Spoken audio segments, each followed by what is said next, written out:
Hey guys, welcome back to another video. My name is Johnny Bonte. We're going to do a quick review on this 2018 Jeep Wrangler and why they can charge $32,000 for a Jeep like this. Let's get on with the video. Okay guys, so I was thinking that the best place to start this video is at the rims.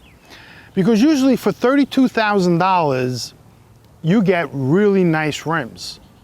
But in this Jeep, you got steel rims with probably the regular lug nuts that you would get on even a Jeep with aluminum rims.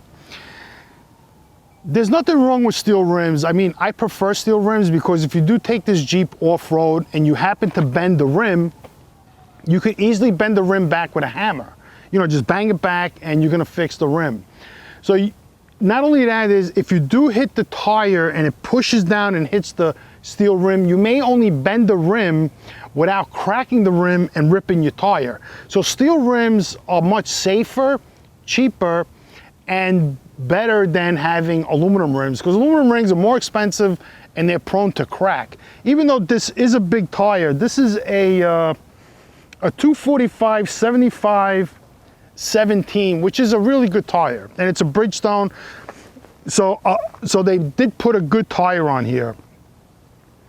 But my point is that for $32,000, you could have got nicer rims. I mean, just for the price point of this car. So that's one of the flaws that I think for $32,000, Jeep should have gave you, is decent rims. Okay guys, so this is a 2018 Jeep Wrangler trail rated 4x4. Now, all these Jeeps you can buy with a rear wheel drive option. And if you do get a 4-cylinder engine to do daily driving and you don't live in the East Coast, I would definitely get the rear wheel drive version because you're gonna save a lot of money and a little bit more on gas. So they call this the Wrangler Unlimited Sport. So what I think makes this the sport version is that it doesn't have aluminum rims and it doesn't have power windows, power locks, and power mirrors. Okay, so now these mirrors are 100% manual.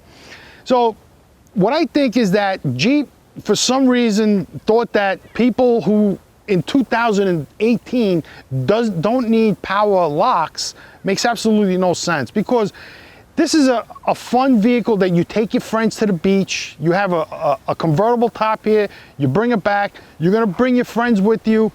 But now when you do wanna let your friends in the car, you have to let them in one at a time because you can't open the door, all 4 doors at the same time.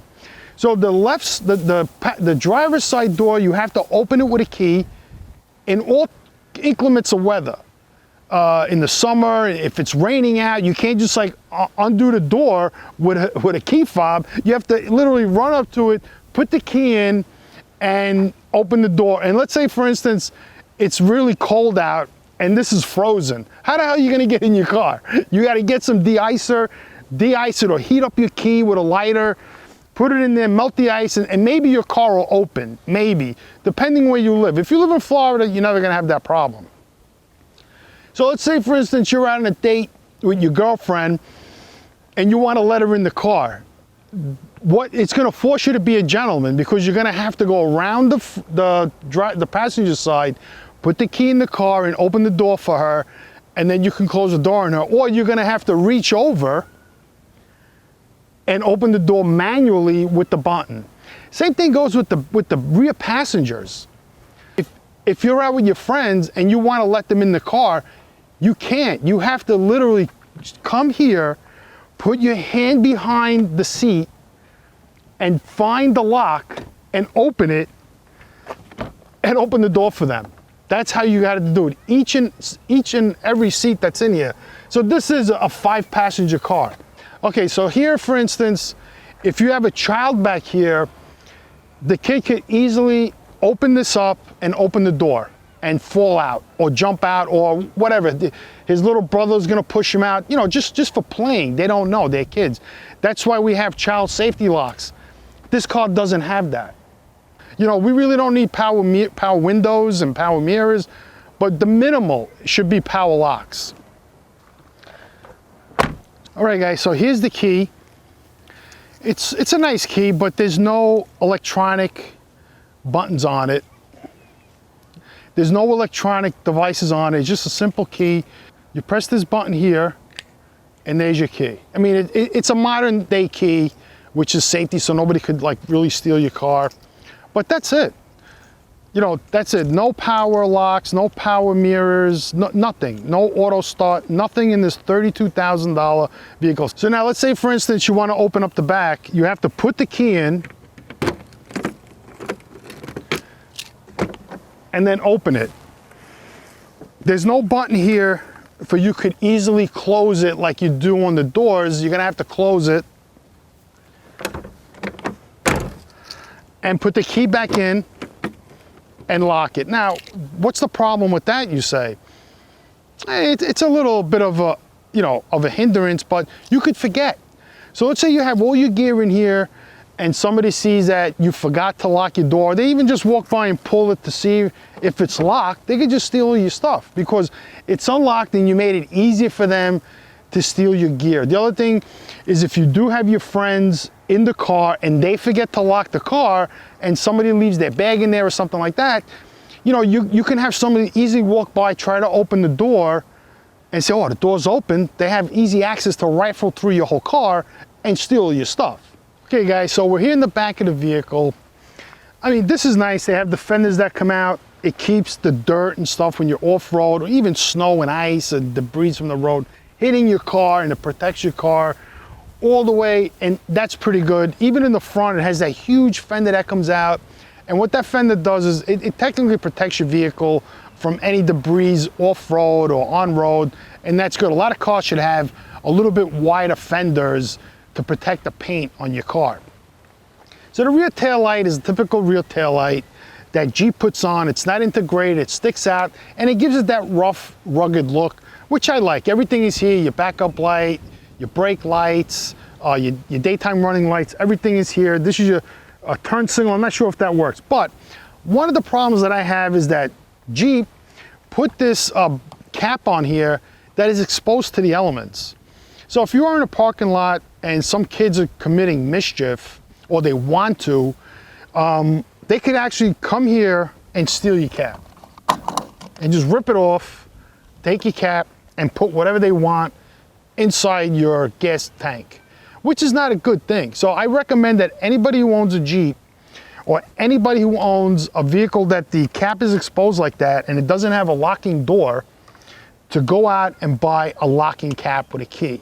This way, when you put it on, once you turn it and you hear that locking, it's locked. So no one can walk by and take your cap off and, you know, play tricks on you.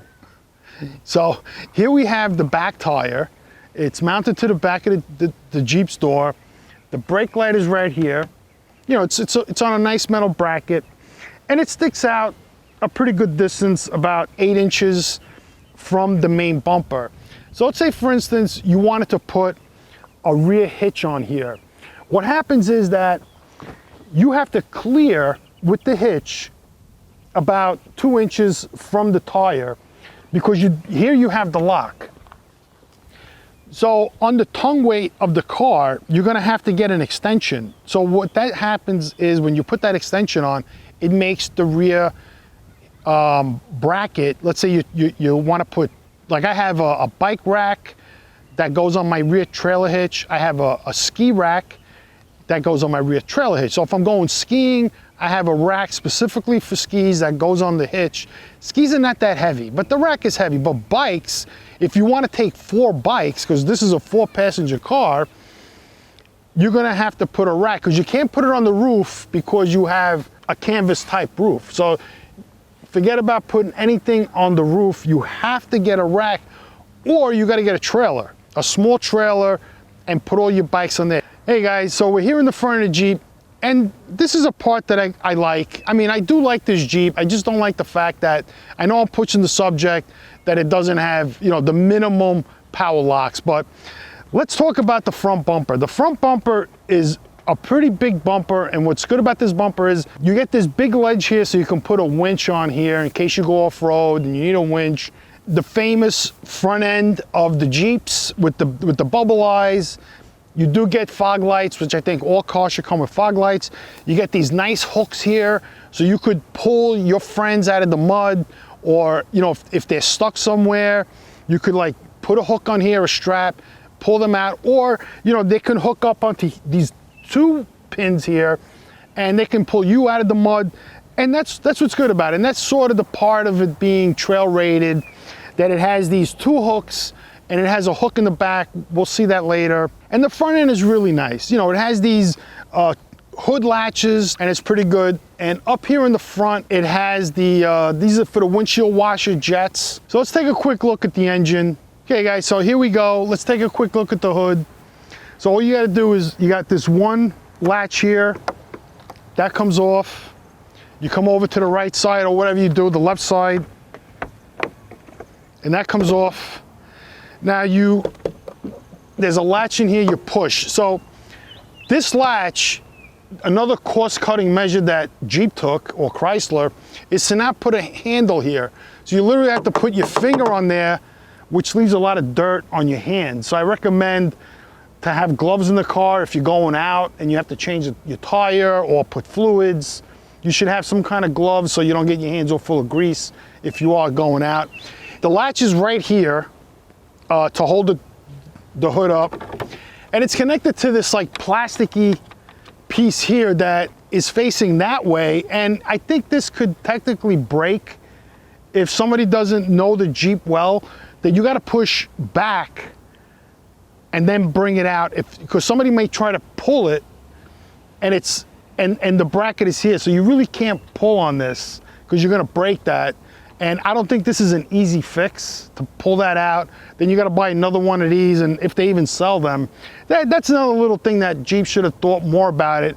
Maybe turning this around so you could pull it forward. I mean, why would you pull it back? It's naturally that someone want to pull it forward, but it does hold the hood up. The other nice thing about a Jeep is that, let's say you want to work on your car, you could bring this all the way up, and you could put a towel on the back, on the front hood, and bring this all the way back, and you have all this room to work in, which is awesome. Okay guys, so this is the engine bay. You can see it says Jeep 2-liter engine. Now a lot of manufacturers today are using 2-liter engines, and they're pretty strong. They put a turbo on there, and this car, I have to say, is pretty quick. It's very responsive. It drives great. Smooth on the bumps. I really like it. It's good on gas. It's a fine engine. The turbo is actually right here, which is pretty good. It looks like a very good turbo. It's made by Honeywell, so that's a good thing. You don't have like a cheap plastic turbo like some manufacturers are using today. So that turbo is going to last you a long time.